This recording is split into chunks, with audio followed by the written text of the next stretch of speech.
আসসালামু আলাইকুম রহমতুল্লাহ। Golden commerce কেয়ারের ধারাবাহিক প্রক্রিয়ায় আজকে আমাদের আলোচনার বিষয় কস্ট, কনসেপ্ট অ্যান্ড ক্লাসিফিকেশন বা কস্ট শিট অধ্যায় থেকে আমরা এই ম্যাথগুলো করব।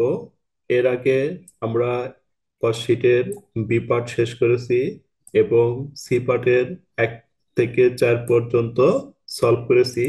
ভিডিওগুলো আমাদের 1 থেকে 4 পর্যন্ত এবং বি পার্টের ভিডিওগুলো আমাদের ইউটিউব চ্যানেল গোল্ডেন কমার্স কেয়ারে দেওয়া রয়েছে।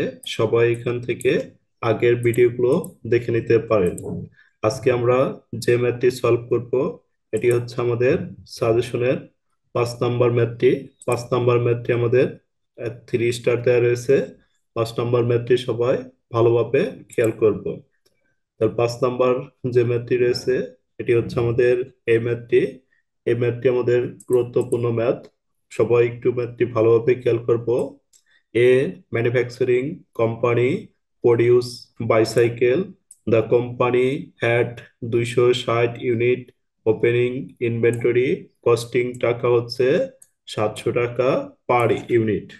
একটি উৎপাদনমুখী প্রতিষ্ঠান বাইসাইকেল তৈরি করে। তারা তাদের ওপেনিং ইনভেন্টরি দেওয়া রয়েছে। Opening inventory 260 unit. প্রতি ইউনিটের দাম দেওয়া রয়েছে 700 টাকা। তাহলে ওপেনিং ইনভেন্টরি ভ্যালু নির্ণয় করার জন্য আমাদের এই 260-এর সাথে 700 গুণন দিলে আমাদের ওপেনিং ইনভেন্টরির ভ্যালুটা পাবো আমরা। During the year the company sold 2160 bicycle. Company 2160টি বাইসাইকেল বিক্রি করেছে এর 20% মুনাফায়। কস্ট অফ ম্যাটেরিয়াল, প্রতি ম্যাটেরিয়ালের জন্য ব্যয় হবে 420 টাকা করে। Direct labour cost per bicycle, direct labour cost per bicycle 40 hour. একটি বাইসাইকেল তৈরির জন্য 40 ঘন্টা সময় লাগবে। প্রতি ঘন্টায় মজুরি দেওয়া হবে 4 টাকা করে। তাহলে আমাদের এখানে আমাদের হবে একটি বাইসাইকেলের জন্য 40 ঘন্টা সময় লাগলে প্রতি ঘন্টায় দেওয়া হবে 4 টাকা করে। তাহলে একটি বাইসাইকেল তৈরির জন্য আমাদের লেবার বাবদ খরচ হবে 160 টাকা। তারপরে factory overhead, factory overhead charge টাকা 5 per direct labour hour. Factory overhead 40 ঘন্টায় লাগবে। প্রতি ঘন্টার জন্য আমাদের ব্যয় হবে হলো 5 টাকা করে। তাহলে ফ্যাক্টরি ওভারহেডে 1 ইউনিটের জন্য আমাদের খরচ হবে হলো 200 টাকা। Administrative administrative and selling expense 1,20,000 টাকা দেওয়া রয়েছে। Finish good inventory at closing 110 unit. তাহলে এই অঙ্কে যেটা আমাদের প্রবলেম, একটা হচ্ছে ফিনিশ গুড ইনভেন্টরি ইউনিট দেওয়া রয়েছে, এর সাথে আমাদের রেটটা মিসিং রয়েছে। তাহলে ফিনিশ গুড ইনভেন্টরি ক্লোজিং এর রেটটা আমাদের নির্ণয় করতে হবে এবং সেলস দেওয়া রয়েছে, প্রোডাকশন দেওয়া নেই। তাহলে প্রোডাকশনটা আমাদের নির্ণয় করতে হবে। প্রোডাকশন নির্ণয় করা 1 নম্বর রিকোয়ারমেন্ট আমাদের বলছে cost of goods sold. 2 number requirement বলছে ইনকাম স্টেটমেন্ট। তাহলে কস্ট অফ গুডস সোল্ড নির্ণয় করার জন্য আমাদের যে কাজটা, প্রথম কাজ হচ্ছে আমাদের প্রোডাকশনটা দেওয়া ছিল না এই ম্যাথে, তাহলে প্রোডাকশনটা নির্ণয় করতে হবে। প্রোডাকশনটা নির্ণয় করার জন্য আমরা এই সূত্রে সাহায্য নিব। Determination of production cost production unit. Determination of production unit.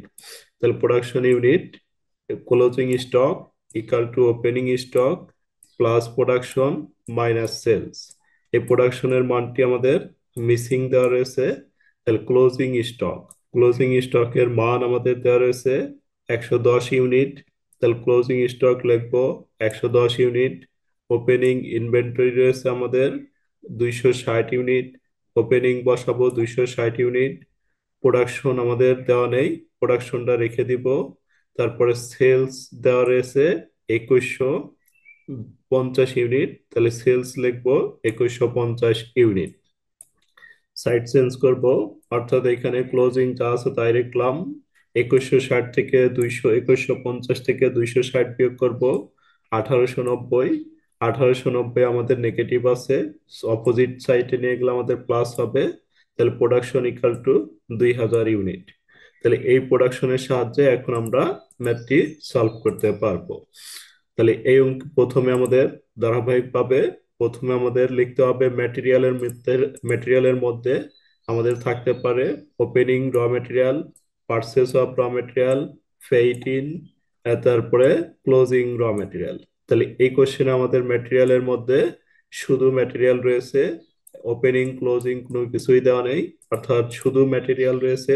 তাহলে আমরা শুধু ম্যাটেরিয়াল লিখবো, যে এখানে রয়েছে বলছে ম্যাটেরিয়াল প্রতি ইউনিটের জন্য আমাদের ব্যয় হয়েছে, ম্যাটেরিয়াল প্রতি cost of material per unit, প্রতি ইউনিট ম্যাটেরিয়ালের জন্য আমাদের ব্যয় হয়েছে 420 টাকা। তাহলে আমাদের প্রোডাকশন হচ্ছে 2000, এক ইউনিটের জন্য 420 টাকা হলে ম্যাটেরিয়াল বাবদ এক ইউনিটের জন্য 420 টাকা ব্যয়, অর্থাৎ 2000 ইউনিটের জন্য ব্যয় কত। তাহলে আমরা লিখবো ম্যাটেরিয়াল 2000 গুণন 420, তাহলে এখানে লিখবো হচ্ছে 8,40,000। আর এখানে আমরা কস্ট পার ইউনিটে লিখবো হচ্ছে 420 টাকা। ম্যাটেরিয়ালের পরে আমাদের হবে লেবার। তাহলে লেবারে আমাদের বলছে প্রতি ঘন্টায় লেবার আমাদের একটি বাইসাইকেল তৈরি করার জন্য সময় লাগবে 40 ঘন্টা, প্রতি ঘন্টায় মজুরি দেওয়া হবে 4 টাকা করে। তাহলে একটা বাইসাইকেল তৈরি করার জন্য আমাদের ব্যয় হবে 40 গুণন হচ্ছে 4, একটি বাইসাইকেল তৈরি করার জন্য আমাদের ব্যয় হবে 160 টাকা। তারপরে আমাদের কতটি বাইসাইকেল তৈরি হবে, প্রোডাকশন হবে হলো 2000। তাহলে 160 গুণন 2000, তাহলে আমাদের লেবারের ব্যয়টি বের হবে। তাহলে লেবারে আমরা লিখবো 40 গুণন 4, 160, এর সাথে 2000 গুণন দিলে লেবার পাওয়ার ব্যয় হবে 3,20,000 টাকা। আর রেটের ঘরে আমরা লিখবো রেটটা হচ্ছে আমাদের 40 গুণন হচ্ছে 4, 160 টাকা, এই রেটের ঘরে বসাবো। সেম একইভাবে বলছে ফ্যাক্টরি ওভারহেড। ফ্যাক্টরি ওভারহেড আমাদের একটা বাইসাইকেল তৈরি করতে সময় লাগবে 40 ঘন্টা, আর প্রতি ঘন্টায় ব্যয় হবে হলো 5 টাকা করে। তাহলে 5 টাকা করে ব্যয় হলে আমাদের 5 গুণন 40, কস্ট পার ইউনিট 5 গুণন 40, তাহলে কস্ট পার ইউনিটে আমরা লিখবো হচ্ছে এই দুইটা যোগ করব, যোগ করে আমাদের প্রাইম কস্ট হবে।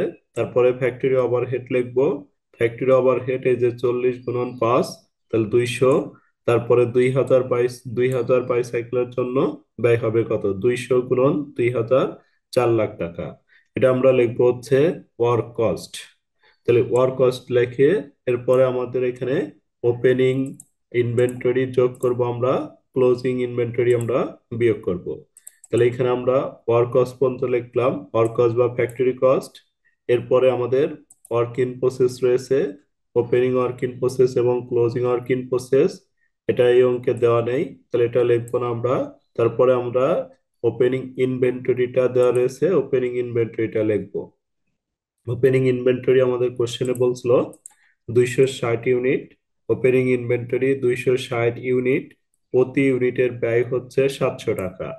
তাহলে ওপেনিং ইনভেন্টরি লিখবো 260 গুণন 700, এত টাকা। এরপরে ক্লোজিং ইনভেন্টরি দেওয়া রয়েছে আমাদের 110 ইউনিট, কিন্তু আমাদের ক্লোজিং ইনভেন্টরির রেটটা দেওয়া নেই।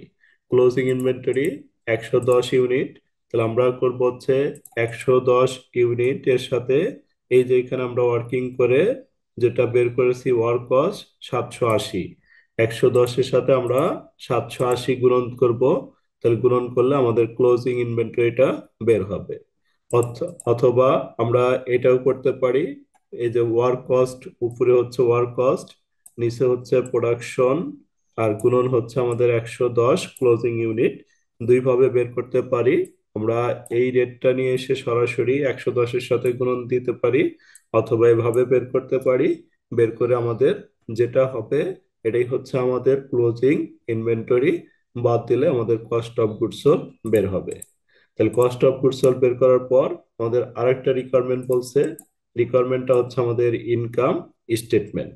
তাহলে ইনকাম স্টেটমেন্ট করার জন্য আমাদের সেলস দরকার এবং সেলিং প্রাইস দরকার।